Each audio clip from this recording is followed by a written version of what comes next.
Hello, everybody. Welcome to Old Tales of Nevada, past and present. We have a great show in store for you today. We're going to be talking about one of the prominent personalities in our history, and his name is Snowshoe Thompson. So stay tuned. We'll have the whole story for you here on Old Tales of Nevada, past and present. Hi there. I'm Roy Marshall of the Marshall Mint in Virginia City, Nevada. I'm proud to announce that our 7-ingot set honoring the V&T Railroad is now finished. That's right, Roy. These beautiful 999 silver ingots celebrate the engines from the world-famous V&T Railroad and honor Nevada's sesquicentennial. These limited edition treasures can be purchased only at the Marshall Mint in Virginia City, Nevada. Or visit us at marshallmint.com to get yours today. Get the Charter Spectrum Triple Play. It's more than meets the eye. With over 200 free HD channels available, it's the most HD you can get. Instant access to over 10,000 on-demand movies and shows. Plus the Charter app for live TV that jumps to mobile devices in any room. All that for $29.99 a month. Switch to Charter Spectrum Internet. Faster than the speed of WoW. Take off with 60 megs of speed. Bandwidth that lets multi-people multitask, stream movies, play games, watch videos, and share vines all at once. No slowdowns. Shazam! For only $29.99 a month. Just call 877-959-1634. Then pick up Charter Spectrum Voice for unlimited local and long-distance calling. And catch this. No drop calls. Stuck in a contract? Charter pays up to $500 to get you out. Charter Spectrum TV, Internet, and Voice, $29.99 a month each. Call 877-959-1634. See for yourself. Call Charter today. Spring arrives at Boutique Elegante. The fabulous colors of spring, all in denim fabrics, but with accents on color, color, color. Of course, sweaters are a must. The newest color block in soft weaves. Influenced by the rainbow, beautiful little dresses, gaucho sets, the blending of fabrics to create caprice sets. Exquisite fashions for your tropical holiday, a special dinner, or the opera. You'll find all of this and so much more at Boutique Elegante.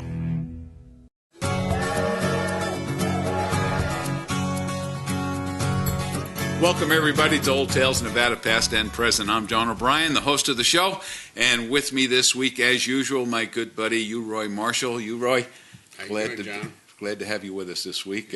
We got a lot of good things to talk about, so we look forward to that. Our special guest today is Don Snowshoe Thompson. And Don, welcome to the show. Thank you. Glad to have you with us. Yes, it's been a while since I've been out. Yeah, I think it was radio the first time around. So we look forward to having you on TV and showing a lot of different things about our great man in history, Snowshoe Thompson. So before we do that, we always like to go to Roy, because Roy tells us why we do the show, and he also tells us what he's doing up there in the Comstock. And there's some great things happening up there all the time at the Marshall Mint, and also the Silverland Inn and Suites, and your mine down there.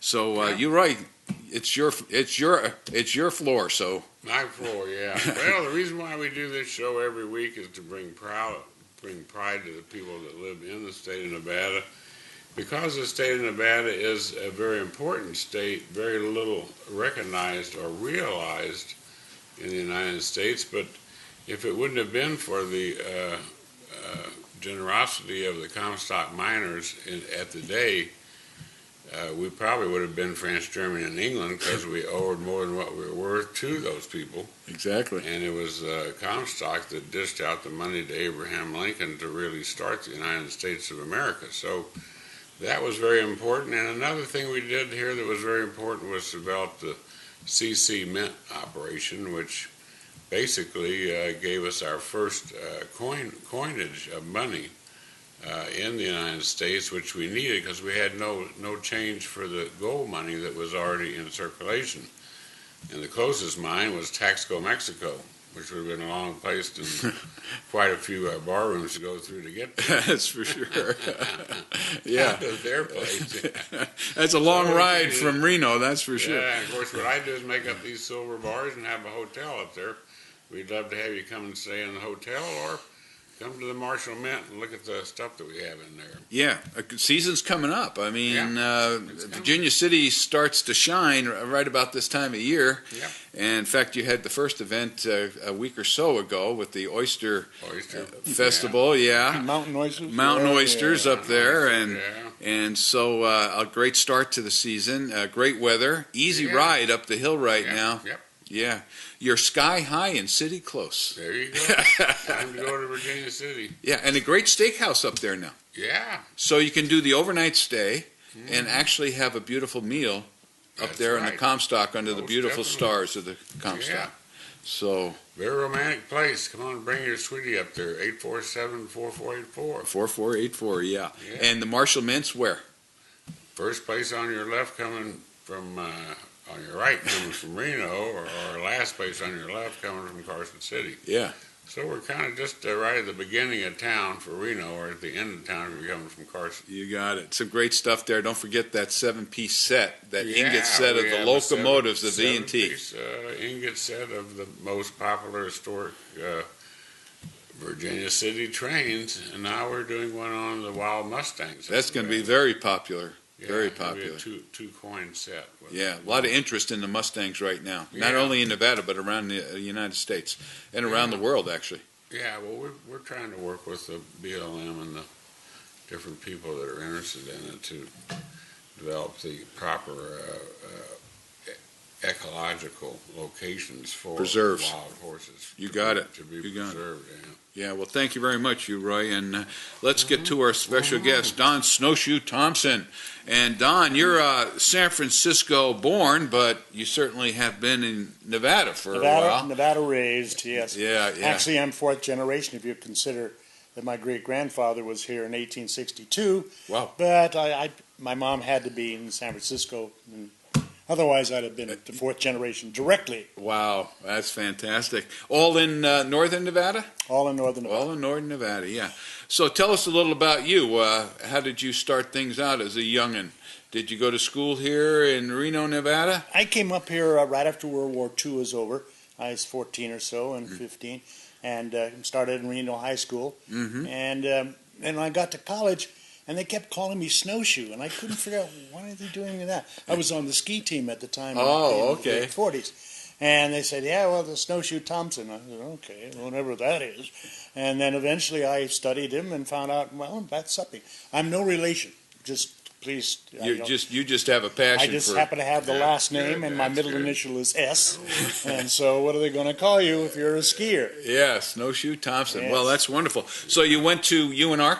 Yes. You did? Okay, Yep. graduated there? Yep. All right, very good. And you became a businessman in town, is Yes. that correct? What did you do? What were some of the things you did? I basically started an advertising agency, worked at Channel 8 at the time for a number of years in television. And then I opened a little advertising agency, and one of my clients was a business college. And the gentleman one day said, I'm having a problem with my ulcer, I have to quit. Do you want the school? Oh, wow. And I said, sure. What was the name of it? It was the Reno Business College at the Okay, time. okay. It became the Reno Junior College of Business. Now it's called Morrison University. Unfortunately, Morrison University has just collapsed. Oh, it collapsed. I was by the building the other day, and I said, Yes. there's nobody parked out there. I wonder if they closed. Well, so if they I'd did. have had it, it probably would have made it better. But You had a anyways, successful so for 15 years, I was a college president. Wonderful. Loved it. Yeah. I loved it. Yeah, Yeah. yeah. And then, of course, we opened a restaurant called Holcomb House. Became Snowshoes. Becomes now Bailiwicks. And then and now it's called the Silver Peak. Okay. So I've done my share of preserving a little bit of history because that's an old house from the late 1800s that we've been able to preserve. Yeah. Otherwise, it would have been torn down. And believe me, to run a restaurant like that, the guys, it'd have been cheaper to tear the place down. It would have, yeah. But you cannot take 100 years of or more of history away from Nevada. Yeah, I'm glad you said that would be an unfair situation. Yeah. And so you had a successful restaurant there. It's still there. It's still operating. Still There's still a lot operating. of folks go in there. It's a beautiful environment in there. Yes, Well, first of all, it's really solidly built. That's all redwood in that place. We've had engineers come look at it when we first wanted to open a restaurant. And they said, "Well, we'll have to inspect it." And they went underneath the house and said, "They don't build them like this anymore." Isn't that something? All cross beam, all 2x4, not 1 3/4 by 3 3/4, but 2x4s when they made them. Wow! All redwood. Who was the original builder and owner? The original builder and owner was a gentleman named, what was his name? And now that you had to ask Anybody important? No, It's a large house, so you must have had some resources, right? Oh, yes. Yeah.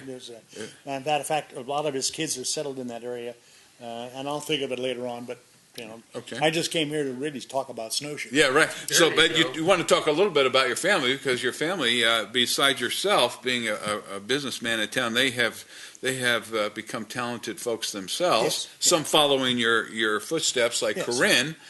She's in the advertising media business, right? And does things like the 4th of July situation and Cinco de Mayo. Okay. And she's a promoter of events. Special events. And, of course, Cammie's the singer. At one time, Cammie and Corinne and Randy, the political person, were my daughters. They were.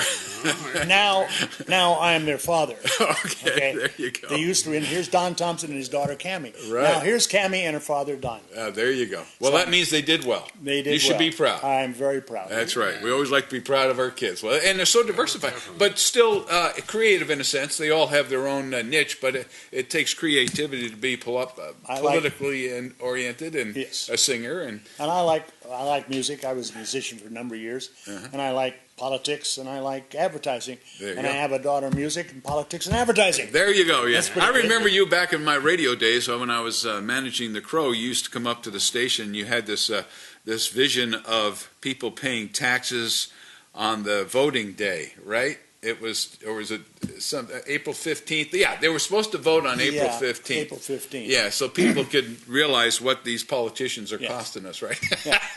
I think one of the worst things is a paycheck. You get a little piece of paper, Yeah. and if they would give you the cash, Yeah, yeah. just roll it out there, you'd say, "Wow, look at all that." Yeah. Otherwise, you see this blind piece of paper. Yeah, with all the deducts. And that's what I discussed with it. One of the things is have it on April 15th when everybody's very conscious of the money they're spending. Yeah, there you go. There you go.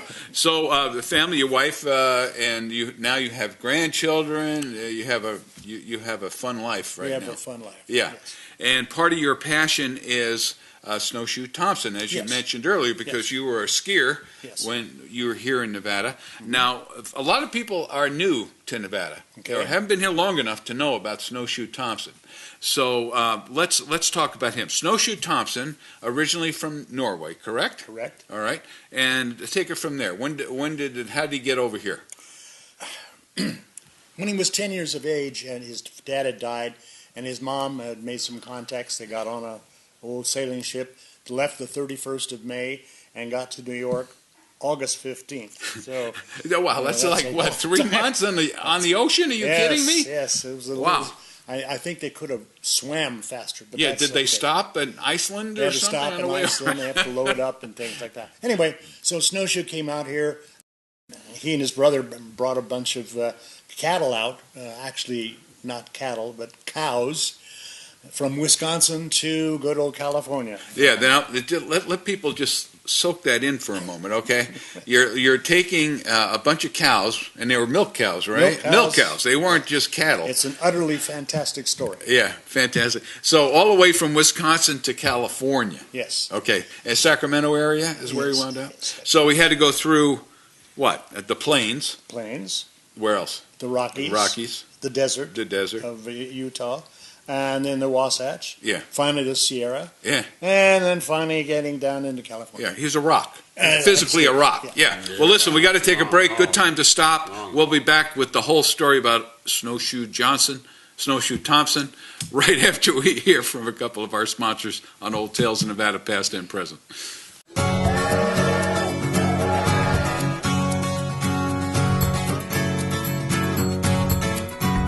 If you're a fan of Old Tales of Nevada, past and present, we are proud to announce that now you can purchase any of our past episodes on our new website, talesofnevada.com. That's right, these stories of our great Nevada history are now available to you on DVD. Over 180 individual episodes featuring the people, places, and stories that have made us all so proud to live in this great state. So get yours today, A Piece of Nevada History. Visit talesofnevada.com. At Harry's Quality Cars, the 500 vehicles in stock speak for themselves. Most of us have one owner car fax reports. We all have warranties. I have very low mileage. I'm the prettiest car in stock. I'm muscle-bound and ready for the hills. Harry's Quality Cars, local and family-owned for over 40 years on Kitski and Gentry and on South Virginia Street. Harry's cars really do speak for themselves. Drive one of us home today! Shoeman's Custom Cycle with a biker's bike shop. From the new set of pipes to custom renovations, building ultimate machines is our reputation. Feel the performance, experience the power. From chrome to leather, the selection doesn't quit. If it wasn't done to Shoeman's, it ain't. Shoeman's Custom Cycle with a biker's bike shop. We've invested billions to bring you the most advanced network in the nation, Charter Spectrum. Get the most HD anywhere with Charter Spectrum TV. Over 200 high-def channels available, 10,000 instant on-demand choices, and the Charter app to watch live TV anywhere at home on your mobile devices. Just $29.99 a month. Call 866-517-6150 now. Charter Spectrum Internet accelerates you to incredible speeds. 60 megabits per second, 20 times faster than phone company DSL. Just $29.99 a month. And Charter Spectrum Voice delivers unlimited calling with none of the phone company's extra fees or taxes. Just $29.99 a month. Charter Spectrum. More free HD, faster internet, unlimited calling, and no contract to sign. Just $29.99 a month each. Call 866-517-6150 now. Charter Spectrum is here.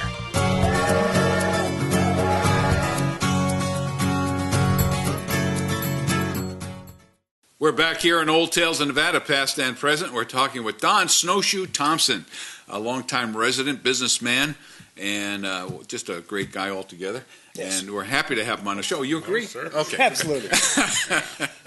And we're talking about Snowshoe Thompson, who is a very important personality in Nevada's history, and, in fact, as we'll learn as we go through the story, for the United States, and even had some influence on world affairs. And it all started right here in Nevada. But we finished our last segment. He took a bunch of milk cows halfway across the country.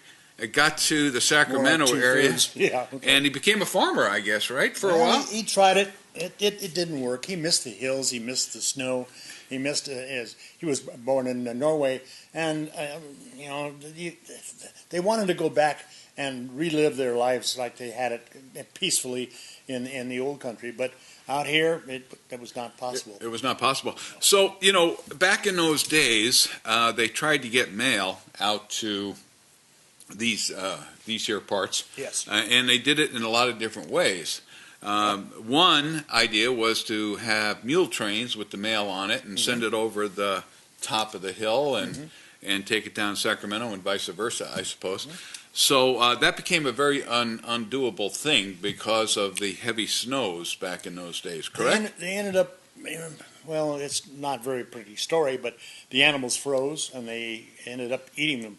Yeah. Because it was hard. Impossible. And they tried taking it down to Arizona and bringing it up, which is a long way around. Yeah, a long time ago. And they tried bringing it over from the north, and that didn't work. Yeah. So they eventually, in 1862, advertised for somebody to carry the mail, 1856 rather, to carry the mail from Sacramento to Genoa, which was at that time a major city just on the other side of the Sierra. Actually, it was Utah Territory back in those days, right? Territory. Yeah. So they put out this ad, in the Sacramento Record, was it? Yeah, I believe it was Union. But that's Union, okay. But it was the daily paper, the big paper there. Right. And so they had it in the paper there. Did they get a lot of takers for the job or what? I don't really know how many people really wanted the job to go over the Sierra. Remember, at those times we had like 20-foot drifts of snow. Since then, of course, with global warming or whatever, it's now not that much, unfortunately. So there wasn't a lot of takers. So Snowshoe comes with his skis and says, "I can do it, guys." And they said, "Well, sure, let's try it out for a while." And he got the job. He got the job. Yeah, Well, he must have been rather an imposing figure in those days, because what was the average height of a man back then?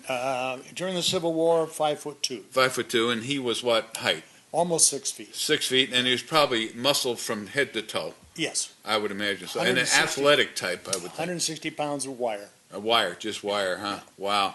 So he was familiar with the skis, or they're kind of a prototype of a ski. I guess his dad, when he was young, made him some snowshoes to get to school. They didn't call them skis; they call them snowshoes, because basically you put them on the snow and you put your shoe on them. So that was the simplest definition. Right. And so that's where the name snowshoe came from.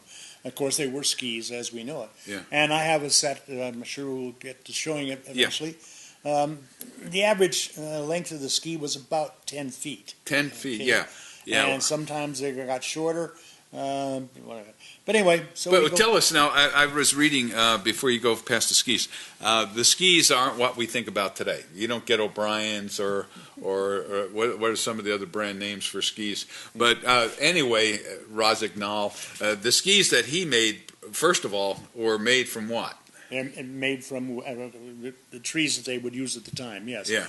And usually they would use hickory. Hickory. Okay. And did they come out of the first skis were from wine barrels or something, or water barrels? Oh no, there's a fun race where they ski on on barrel staves. Okay. But that wouldn't have worked in this area with 20-foot drifts of snow. So, Right. So these skis were long and I would imagine quite heavy. Yes, and when they were wet, they were heavy. And a lot of times a new skis weighed about 20 to 25 pounds because the moisture had not gotten out of them. Yeah. But then eventually, like the ones we have here, they're pretty dry, pretty light. Right. So he would load up with the mail. Yes. Okay.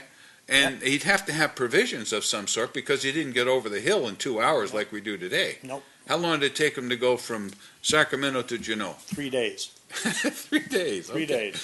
And 2 nights and 3 days. 2 nights and 3 days. Camping out all by build a little fire, put your feet by the fire. Wow. Why your feet? How many miles would that be from Genoa? 88 miles. 88 miles on skis. Now, I would imagine going downhill wasn't too bad, but going from Sacramento... Wait a minute.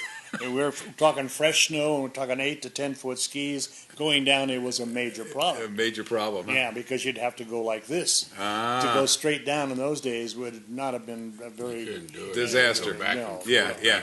But coming up the hill, I mean, what kind of energy and strength did you need to come up a hill with those kind of skis? In the story that I do with Snowshoe, what I do with Chautauqua on Snowshoe, May 1st in Genoa, just to give a plug for those guys. There you go. Okay. He'd have to put 60 pounds of on your back and walk up and down your stairs 230 times. That's the kind of energy you expended. Yeah. I mean, you just had to be in amazing physical shape to accomplish that. So he would get up. How long would it take him to get up the hill? I mean, what was the longest part of the trip? Going up, I suppose. 2 days to come back. 2 days to come back. It was mostly downhill. Downhill. And then he didn't have the mail. Although they probably had some mail. They had just as much. But it wasn't just the mail. He would bring supplies over, thread for the people to do things, little gifts from people. It was not just the mail. It's a potpourri of everything that people wanted to get to these people who were basically isolated. Yeah. In the western part of Nevada. Right. So did he do it all by himself, or did he have some companions that went with him, or he did it all by himself? By himself. Wow. So when he was on top of the mountain, what kind of things did he bring to eat? I mean, you had to keep your energy up, right? Yes, hardtack, basically. Just hardtack, which is jerky. Jerky suppose. and biscuits. Beans. Could he light fires? I mean, it would get mighty cold up there. You lit fire every night. Usually you'd find an old tree. It was had fallen over. It was a hollow area inside of it. A lot of trees are empty. And he would build a fire and put his feet by the fire. Ah. Why the feet? Why the feet? Well, if your arms get cold and things like that, a big deal. If your feet freeze, you're through. You're done. You're done. You're dead in the water or dead in the snow. So they put his feet by the fire and wrap himself in a blanket and crash. Now, did he enjoy this work, or did he do it? Why did he do it? I mean, did he need the money? Well, the money really wasn't there. They didn't pay him the first 10 years. Anyway, no, he did it for the love of the country. He did for the love of the country. People came out here and said, he got a nice life. His mom came out and had a nice life in the Wisconsin area. Yeah. And so he felt like he's paying him back. Paying him back, yeah. Paying him Wow. back. So he actually originated in the Placerville area, right? Placerville area was where he started the trek. Correct. And then he ended in Genoa. How many years did he do this work? 20. 20 years, up and 20 down. years. And how many trips a week did he make? Well, only 2 a month. 2 a month, Yeah. yeah. Well, you'd have to rest and get some R&R. Well, he also had to make. They didn't pay him that much. Uh-huh. As a matter of fact, they didn't pay him the first 10 years. Yeah, you were just mentioned that. He Wow. had to go to Washington D.C. and fight for it. Wow. Now, when you're up there in the mountains, back in those days, I would imagine there's a lot of wild critters up there. You have the grizzlies, and I heard there's a lot more animals up there than there is today. Wolves. Wolves? Yeah. Okay. The grizzlies, they were crashed. They were in the caves. And by the way, you never got into a cave at nighttime. No. You slept out where it's You don't want to wake up safe. the bear. Right. You don't Yeah. wanna Wake up Mama Bear would be a bad thing. To forget that. Yeah. Okay. So, where were we? Yeah. So we were talking about these critters. How did he ever run into that kind of thing? Yes. You ever get hurt by any of the wild animals up there? Yes. He did. He was stumbled across a pack of wolves who were having lunch on a deer who had frozen, and the main honcho of the wolf pack looked at him and growled. And of course, he's on skis going down like that, and they had never seen a man on skis. They didn't know one what to wolf make. says the other one, "What do you think that is?" Wow. So all he did was howl. Now that would scare me. Sure. If you've ever heard a timber wolf howl and you're relatively close, you are going to do something to your pants. Yeah. Okay? I've heard them in Yellowstone Park, actually. I've heard wolves howl. It's a mighty disturbing howl. Yeah. It is a howl. Yeah. But these are timber wolves. These are not little coyotes. So they went after him a little bit, huh? No. They stayed away. No, they stayed away. Okay. First of all, he's on skis. He can move faster than they can. Because they're going to go through the snow like this. Go through the snow like that. Yeah, I keep forgetting he's up there in 20 feet of snow, so Yeah. it wouldn't be easy for any kind of No. person or thing to get around up there. But that just amazes to me, that one person. Now, was the route? What were some of the landmarks that we can think of today where the route transversed? I mean, Placerville was the starting point. Feather River. The Feather River. He followed the Feather River. Well, one, because the river itself would wash over occasionally and clear a space so you could move. As they would melt the snow. So that's more north of here. Yeah, more north. Okay. Okay, but he would go down that, and one, it gives him water, which he basically needed, and also it's relatively gradual. There's no falls or anything like that. Right. So it's a gradual uphill climb. Okay. So he was coming in from the north to Genoa then, and so on. Okay, good. Let's take a break here, and we're going to come back with more of the story as we continue here on Old Tales of Nevada, Past and Present. A very fascinating story, right? You were right? Yeah. So we look forward to the rest of it. Stay tuned. We'll be right back.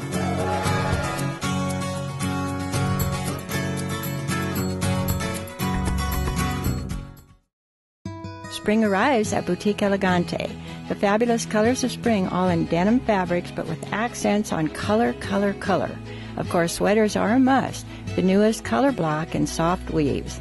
Influenced by the rainbow, beautiful little dresses, gaucho sets, the blending of fabrics to create caprice sets. Exquisite fashions for your tropical holiday, a special dinner, or the opera. You'll find all of this and so much more at Boutique Elegante.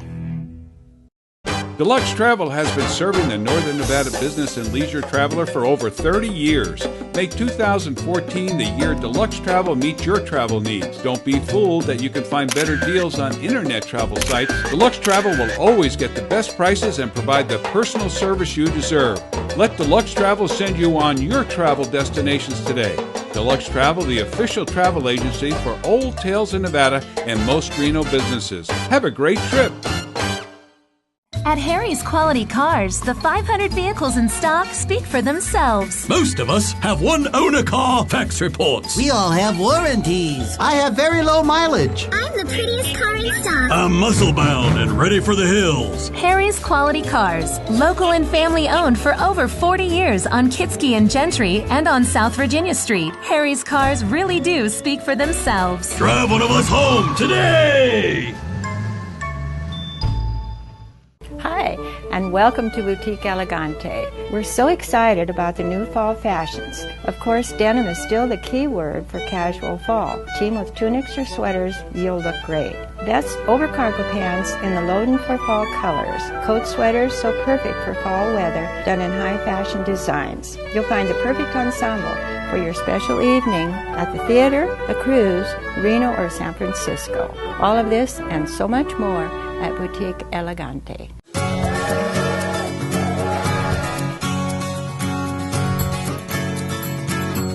Welcome back to Old Tales Nevada, past and present. We're talking with Don Snowshoe Thompson, a local resident businessman, a person who brings us pride here in Northern Nevada. That's one of our main missions of the show, is to bring people on the show that have done some great things here in the Northern Nevada area, and Don is certainly one of them, right? You, Roy? Most definitely. Yeah, Snowshoe for sure. Thompson was a very important historical figure here. Yeah, that's right. So we're talking about Snowshoe Thompson, the man who moved to California, took on the challenge of delivering the mail over the Sierras down to Genoa. And as we closed our last segment, you said he came through the Feather River, and then as you thought about it, you said wrong river. Wrong river. So let's correct the path. So it wasn't the Feather River; it was the American River. Okay, Yeah, Pacific Rim Trail. Yeah, so he came through there and wound up near Lake Tahoe, I suppose, Yes. right? And then down skirt around the northern area of Lake Tahoe. Right, and down into the Gardnerville area, and then right up into Genoa. Okay, Right. So great. So he, after a while, he probably had this thing pretty well figured out after 20 years. After 20 years, 2 times a month during the winter time. Only during the winter time. Yeah. The other, there's no snow. It wasn't a need for him. Yeah, what had they do it otherwise? With meals? Mm-hmm. In the summertime? Yeah. Okay. Did he own that company too? No. Okay. I didn't own anything. Yeah. I guess you'd have to say he was the father of the ski industry for California, wasn't he? Sure was. And they had a lot of longboard races up there. They still have them up there. Yeah. Wow. So that's one important thing. He got started over here in Northern Nevada and Northern California. So anyway, he was doing the Genoa route from Placerville, and then for some reason he took off and expanded that up into Virginia City, right? Yes. When did that happen? In 1859. There was a group of miners up there that were, just all pretty lonely up there, and so he took the mail up to them. One of the first times, and 2 guys came out, O'Reilly and McLaughlin, with a coat full of gray goop, and they said to Snowshoe, they said, "What is this stuff? It gets in our sluice boxes and we can't do it because they're gold miners. Yeah, right. They don't know what silver is." Okay. Yeah. So Thompson says, "Okay, I'll take it down and have it assayed and let you know." So he charges down to Sacramento, has it assayed, and it's the world's largest concentration of silver ever discovered. Wow. Okay. He must have felt proud when he found that out, huh? They didn't know at the time what it was, because they hadn't really developed it. Yeah. But that's what it ended up being. Yeah. Now, you're right. Did the miners actually know about silver in those days? Because you said the original mines were down in Mexico somewhere. Yeah, the Mexicans that were there knew about silver, and they recognized that it was plata, and they would say, "Oh, mucho plata." Okay. And they had their means of finding silver with a Spanish needle, which kind of looks like a big top that goes around. Okay. And they'd carry that when they'd get a reaction. Okay. But they were on the Comstock looking for gold, not the silver. and Gold they didn't. miners. Yeah, they didn't recognize the silver there. So Snowshoe got the good news, and did he chase right up the hill to get back to him, or what? I'm not really sure how fast they got back there, but at that time they had other mule trains and things that went around the place, and the word got back pretty fast. It did. Because Virginia City went from about 300 people to about 3,000 people overnight. Practically. Yeah. Now, did Snowshoe become involved in the gold mining and silver mining industry because he was able to get involved that way? No, he was still basically a farmer, and he had his place down there in the Sacramento Valley, and he wanted to do it because he loved his country. He wanted to do the mail thing. Yeah. And that's the way he thanked him. And then, of course, it came to 1864, and the war's going on. Mm-hmm. Okay? And they said to Snowshoe, well, we've got to do something here to get the word to these guys. So that's what really got Snowshoe Thompson going, because now all the silver that was discovered up there became the war chest for Lincoln. Yeah, Roy often talks about that, how Nevada. So if there was no Nevada, if there was no Snowshoe, would there be no Nevada? Right. Because these were gold miners. They weren't looking for silver. Right. And gold miners were a transitory lot. Very much so. Tomorrow they could be in Tonopah, they could be in anywhere. Ione, like Roy said. So, in 1864, Lincoln gets silver, and he gets a state. Yeah. To preserve the Union. Yeah. So the silver was taken out of the Comstock and taken back to Washington or to the Mint, and that's what financed the Civil War. That's what happened. As you will recall, the miner would take his bars and then ship them through Wells and Fargo to Carson City, and then the government was the one that paid you. And then when they got your ticket, then they would pay you how much that you had coming to you. Wow. Because you really didn't know, because they didn't have any means there in the Comstock to tell you. Yeah. The mining companies had their own assaying deal, but they had to send it to the Carson City Mint too. Yeah. Wow. So anyway, Snowshoe must have been rather a popular guy, I would think, up there at the Comstock, right? He would ski down the hills, and people would drop their food and their laundry and their kids and just come out and watch him. He was quite the hero. Yeah. Because he basically was the main way to get the message through by the mails and all the little gifts that people would send. Yeah. And somebody wanted some thread, and he'd get the thread for them. So he was more than just a mailman. He was a personality that I think it's probably regular Santa Claus. But the original Santa Claus, right? A real Santa Claus instead of a fake one, huh? Yeah. But just going back to his skiing down the hill when they saw him, he was very graceful, they say, right? And he used his pole. He didn't have two poles like we see today. He had a pole, right?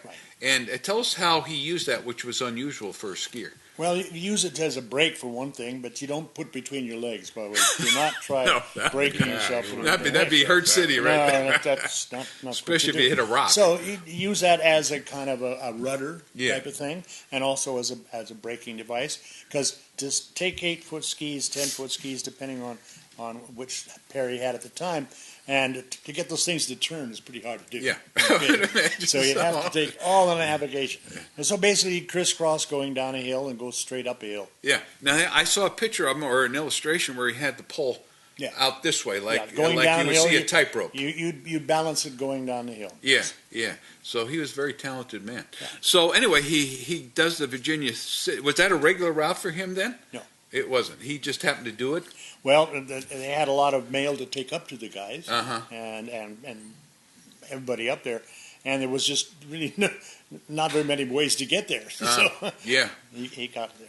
So anyway, was that the end of his career then? Was that towards the end of the 20 years when he was doing that? No, that's almost in the beginning of it. All right. Because he started in 56 and ended in 76. Okay. So he would, as he's driving along, as he's skiing along, he might rescue people who were stranded. there's a lot of stories about how he basically saved people who were coming up there and got lost. You know, I bet. He would lead them down into safety.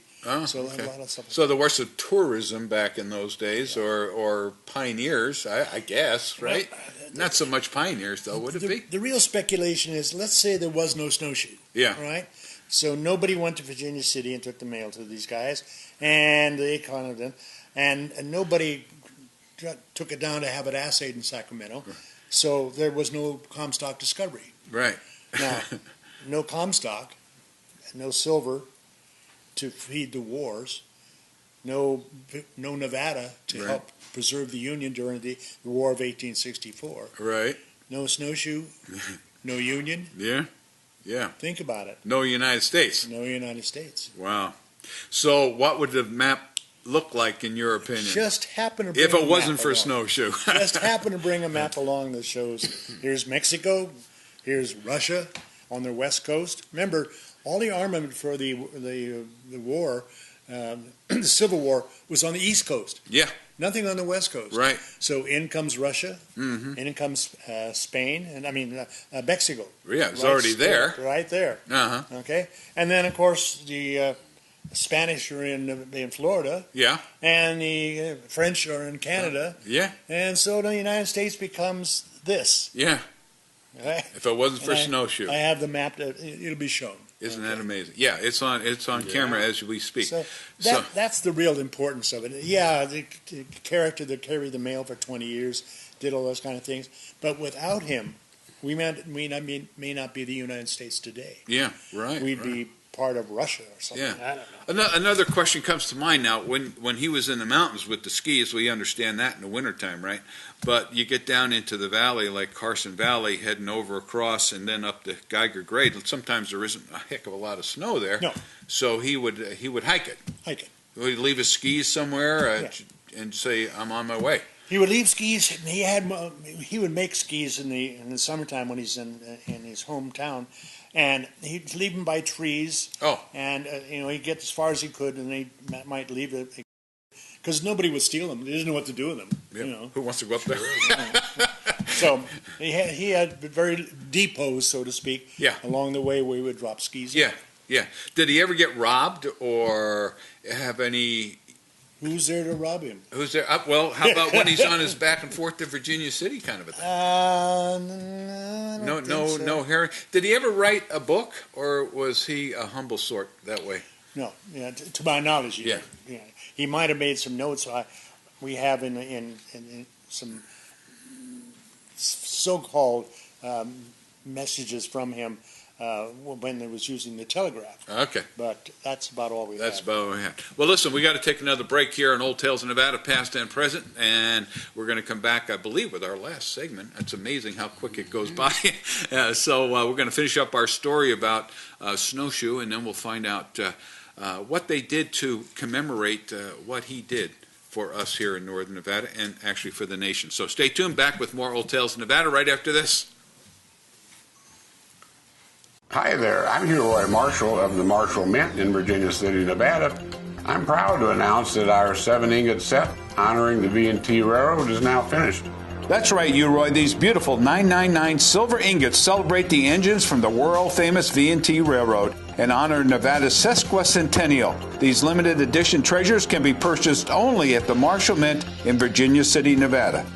Or visit us at marshallmint.com to get yours today. Get the Charter Spectrum Triple Play. It's more than meets the eye.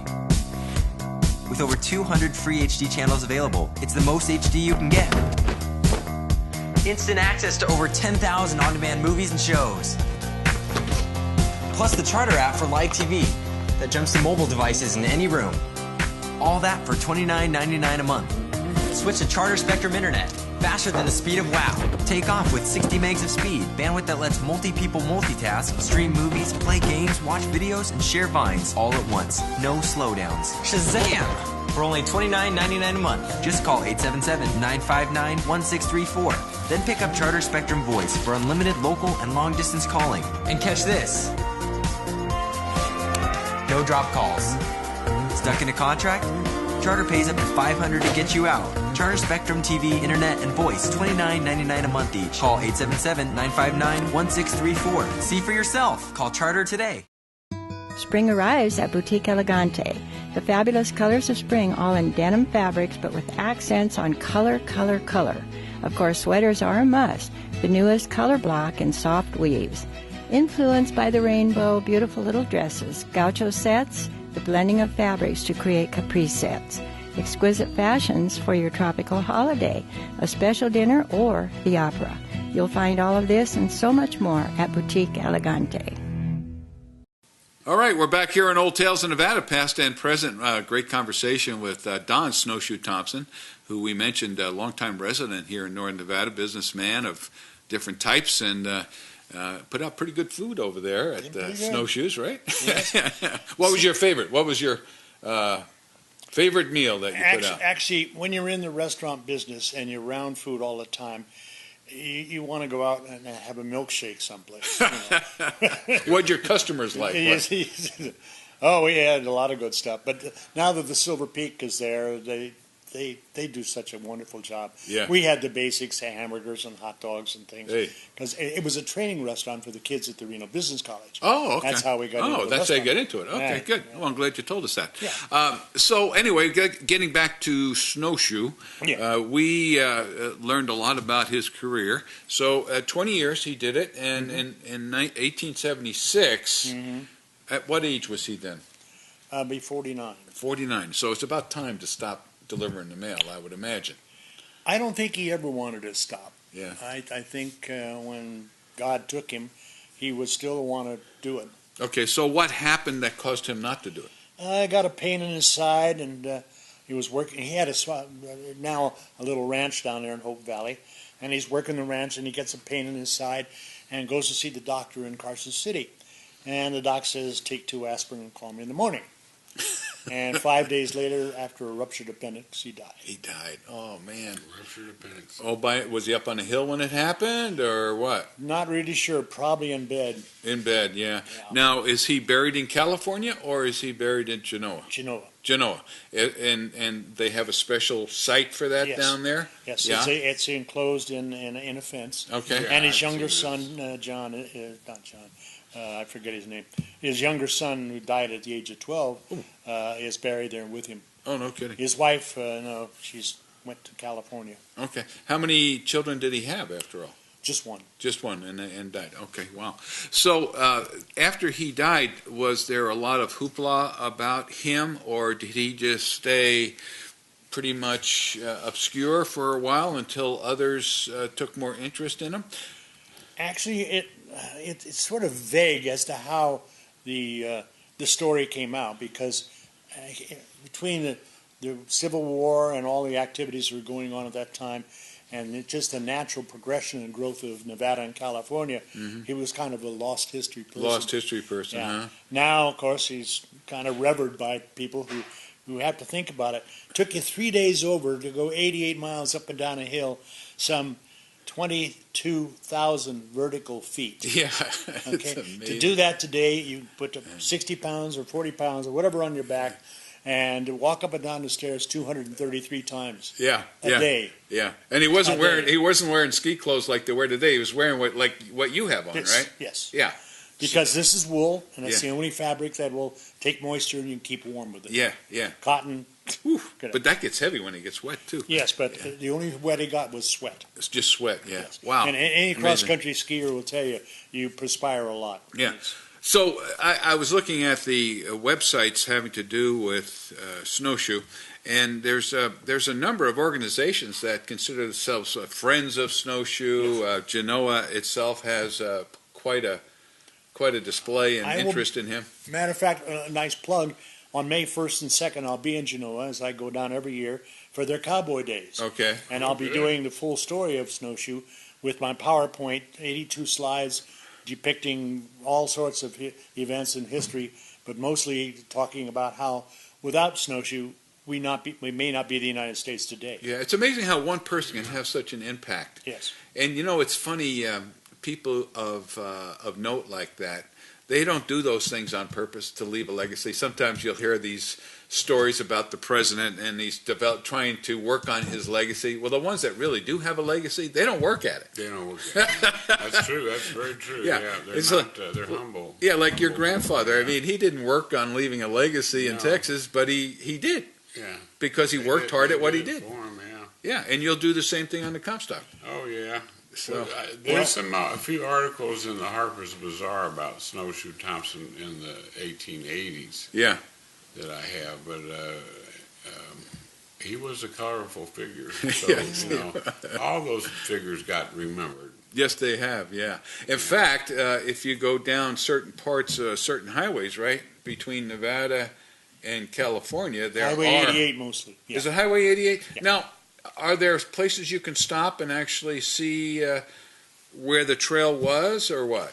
No, the trail followed primarily the river, American River, because one, you didn't get lost when you follow a river. Right. It's going down and you're going up. Right. Okay.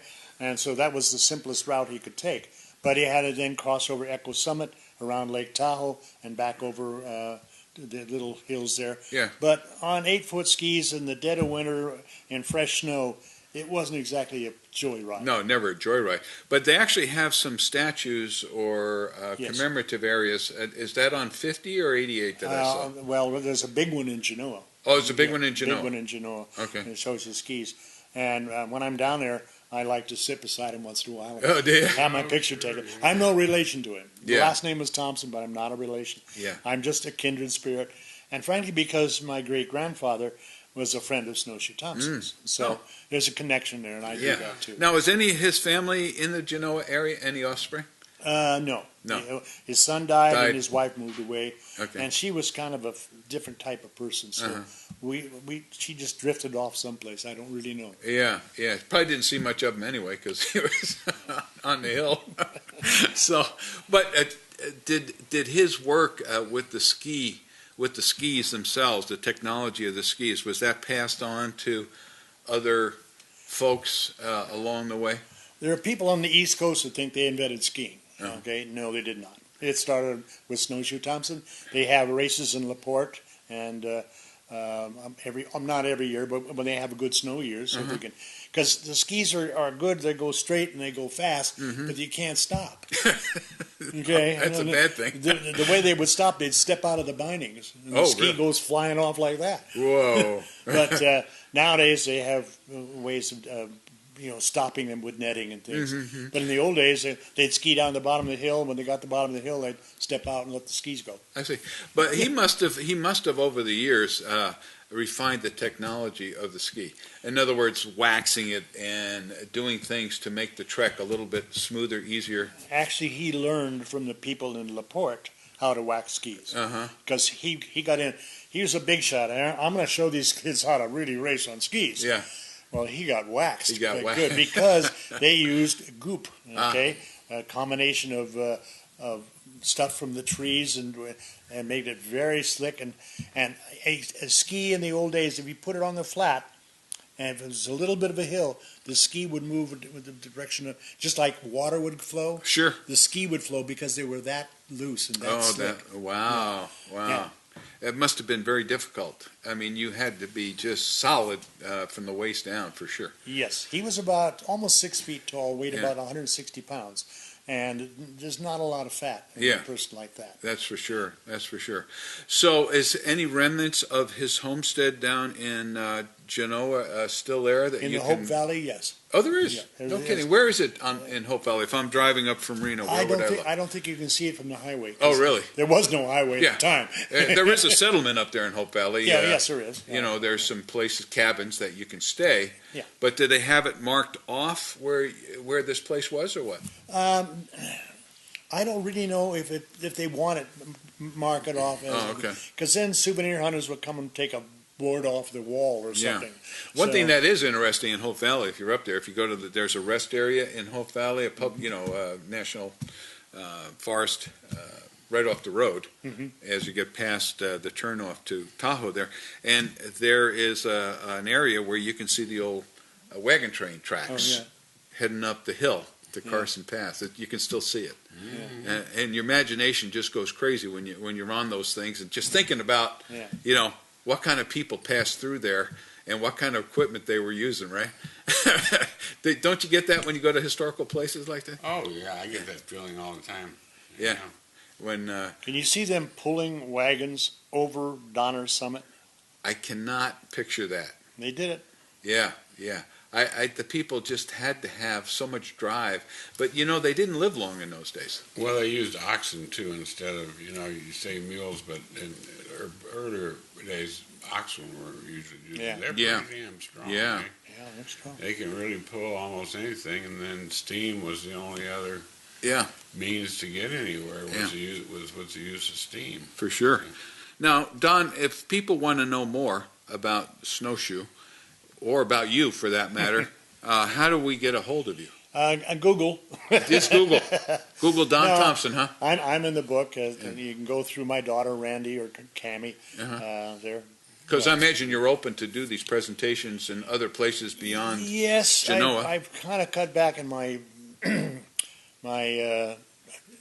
golden years. Golden years. Thank you. There you go. I was trying to think of a pleasant way to say when you're 85, you don't want to be doing it all the time. Yeah, well, I'm trying to think that way too. Come up with a good description of what these older years. No, I'm in Genoa on Fridays and Saturdays, and it's quite a little story because it's 82, 92, depends on the length. Sometimes I have to cut it short. Yeah. So I have two versions. Yeah. And it's all done with PowerPoint nowadays, and Okay. it's pretty. People get through and they go, "I Yeah. didn't know that." That's pretty impressive. Yeah, it's good for people to go see that. So you're enjoying your retirement years here Yes, I in am. Nevada, and Yes. that's fantastic. And I suppose besides Snowshoe, you have other interests that take up some of your time. I know you were at the God Club the other day, which is Good Old Days Club, Old which Days. is very interesting. It's amazing how many people show up for that event every month, huh? No, I have a kind of a semi-hobby. I work for the senior golfers. I'm the secretary treasurer. All right. So I take in their money and do. What's all your the other handicap? work. You don't want to know. Doesn't go that high. No, it doesn't go that high. I call that aerobics when I go out on the golf And course. then I because of that, I'm in the golf selling business, so to speak. Oh. So I take for seniors mostly and for Good. kids. Good. We sell Get lot a senior of equipment. discount? Absolutely. If I come call you, will I get a senior Absolutely. discount? I could use a discount, you know? So that's how you keep an old guy busy. All right. Well, listen. Still ski a little, but not that much anymore. Thanks so much for being with us Yeah, today. we You're appreciate a it, wealth of information. We got some pictures this time too, which is good. All we got was the verbiage Yeah. last time. But A real reason for pride, right? You Roy? yeah, there you To go. have people like Don in our midst here. and- Snowshoe Thompson made it happen. Yeah. Yes, he made did. it happen for all of us. Yeah. He's given me ever since college when they started calling me Snowshoe. He's given me 60 years of notoriety. Of nothing That's else. wonderful. There you Listen, go, well, sure. thanks so much for being with us. You, Roy, thank you again for letting us come to the mansion and supporting the show the way you do every week. This is our, I think, 189th episode or something like that. It's almost beyond counting. And thank the audience. We want to thank you for being with us and invite you back next week for another great show. We have some good guests coming up next couple of weeks, so look forward to that. So in the meantime, we want to wish everybody a great Nevada day, and we'll see you next week on Old Tales of Nevada, past and present.